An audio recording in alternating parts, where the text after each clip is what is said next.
Hello and welcome back to the Fine Line series.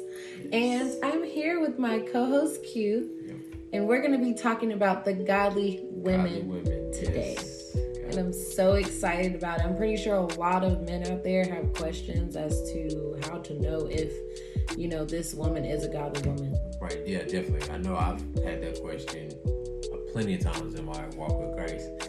But we know nowadays it's really tough to find some godly women. There's a lot of counterfeits, let's just say it that way.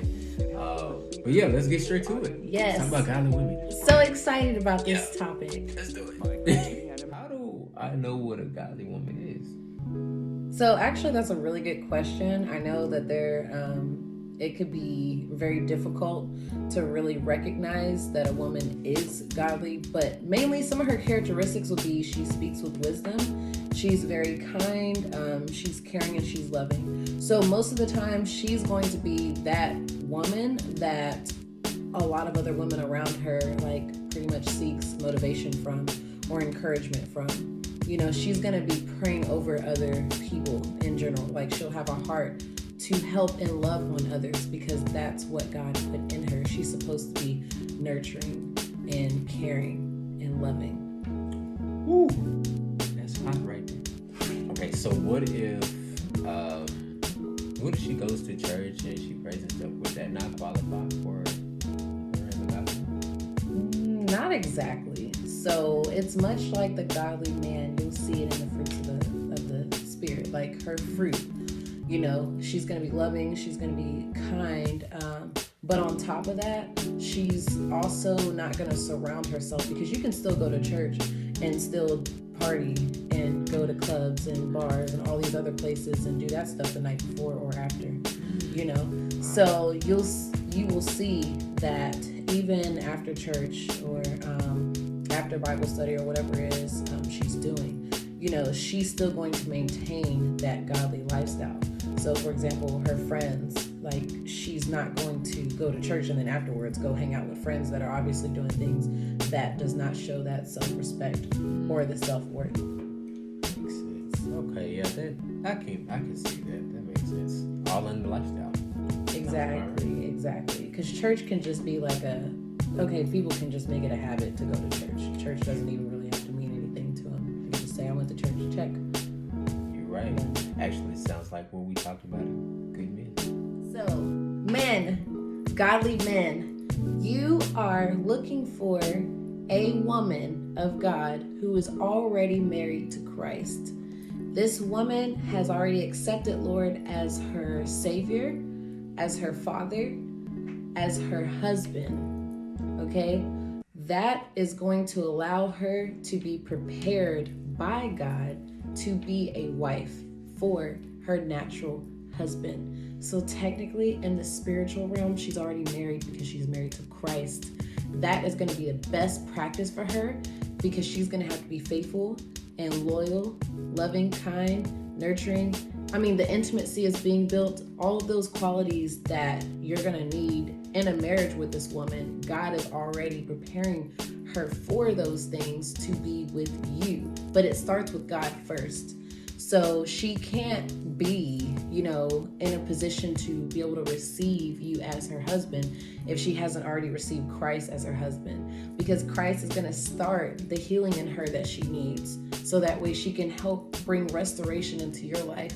God is going to be pouring into her, giving her those qualities to lead, to be a mother if you're wanting kids, to do ministry together with you. God is already building this woman up.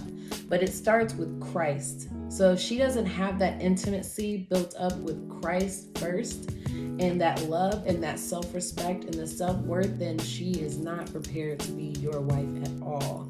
Everything starts with God. So what really is the fine line in understanding what a godly woman is versus just a good woman? Because I know in my experience, I've dealt with some really great women that I see nothing wrong with, but they had relationships with God or had relationships with God, and I couldn't identify exactly what was the difference. So how will we know the difference?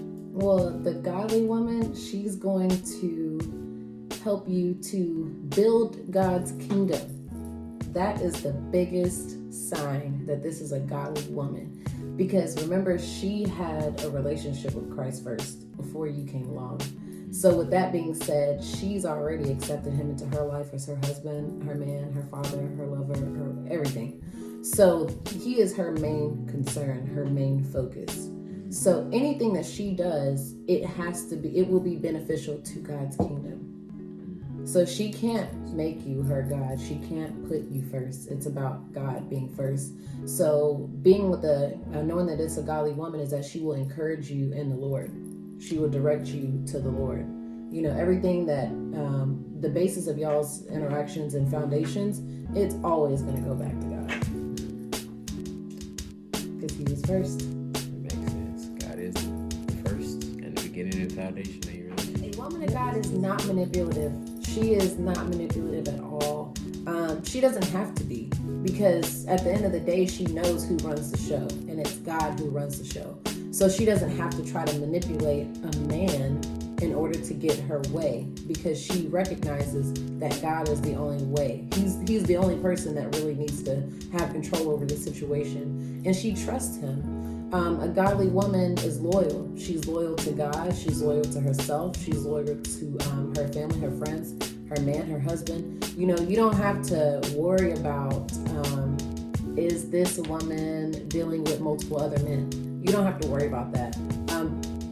Because God will essentially give you peace as a man of God. If you're in your word and you're where you need to be in the spirit with God, he's going to give you that peace. So a lot of those questions that you would normally have with a regular good woman or a counterfeit woman, you know, you won't have those questions with her, because God will constantly be reassuring you that, hey, it's okay, don't worry about it, I got it. And because this godly woman already has a relationship with God, then she's in a position where she can actually hear God speak to her and say, hey, don't do this. Hey, don't say that, because that's going to give him the wrong impression. Flattering lips. Talks about that in the scriptures. Charming is deceitful, and that's not what you want, and that is not a godly woman. A godly woman is not using her mouth to be charming, manipulative, any of those things. Okay, and finally, a godly woman is either going to be taking steps towards doing ministry for the Lord, or she's already going to be in a ministry for the Lord, meaning that she's going to already be serving Christ in one way or another. Because when she comes into that relationship with God and she allows him to be her husband, a woman is supposed to serve her man. That's just what it is. So she's going to be looking for ways like, hey, God, like what can I do to serve you? I just want to please you. I just want to glorify you. I just want to praise you. I just want to help other people to learn how to praise you and worship you. And, you know, just be who you've called us to be. So that's going to be her main focus at that point. And that's one of the biggest ways that you know, because the enemy, first of all, he's not really going to be consistent, and then he's not really going to want to serve the Lord at all. Now, there are some people in church that are put on that front of like they're serving the Lord, but they're really not serving the Lord.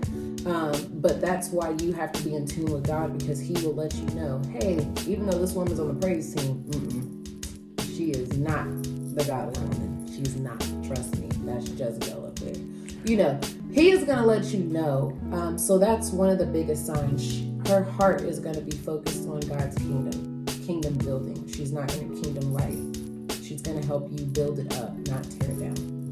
And then I know it doesn't talk about it a lot in the scriptures, but there's plenty of times where you see in the scriptures where the women that were with Jesus and the disciples, they were women of God, and a lot of times they were serving. We see even a point where Jesus served, where he watched the disciples be. The power of serving, man, there's levels that serving can do that anointing and power cannot. Exactly. Right, women of God? Okay, so all in all, if you are in your word and if you have that relationship, that intimate relationship with God, he's always going to give you the discernment to know if this woman is a godly woman, but not only that, but if she is your godly woman, if she is your godly wife, if this is the woman that God has sent to you or sent you to, you know. God is always going to let you know, and that's why it's so important to have that closeness with God, because He's going to give you that peace that surpasses all of your understanding. And you literally are not going to understand it, but He's also going to give you the tools that you need. He's going to give you the knowledge. He's going to give you the guidance. He's going to lead you and guide you.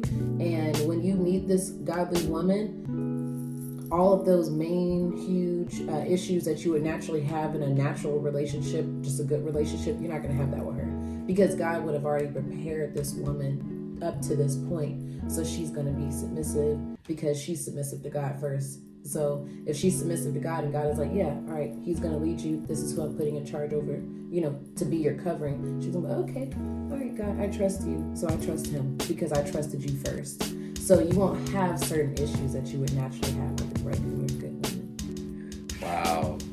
That was really, really informative.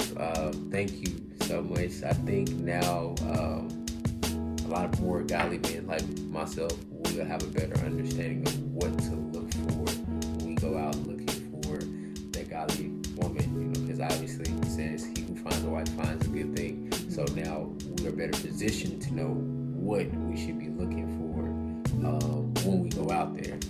Exactly, because there literally is a fine line. I mean, it's really difficult, but you have to be plugged into God. So thank y'all so much for tuning in for the godly woman. This is part 1, and yes, we're gonna have a part 2 because I feel like we need to probably dive in even deeper, because there's a lot of you women that also need to, just receive the information on how you need to make sure you are as a virtuous woman, virtuous wife through God. So that way you can be ready for your husband when he comes along, or even if you're already married. Just this is some information to help you kind of refresh and, just to have a model of how you're supposed to be, as a godly wife. So thank y'all so much for tuning into Fine Line Series. We'll see you in the next time.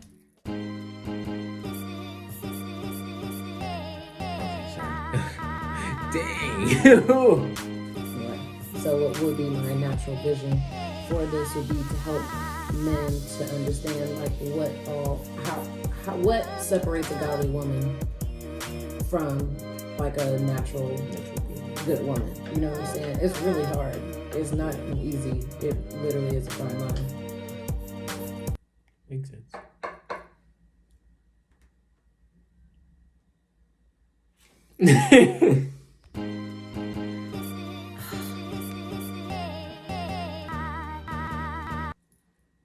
Just like that.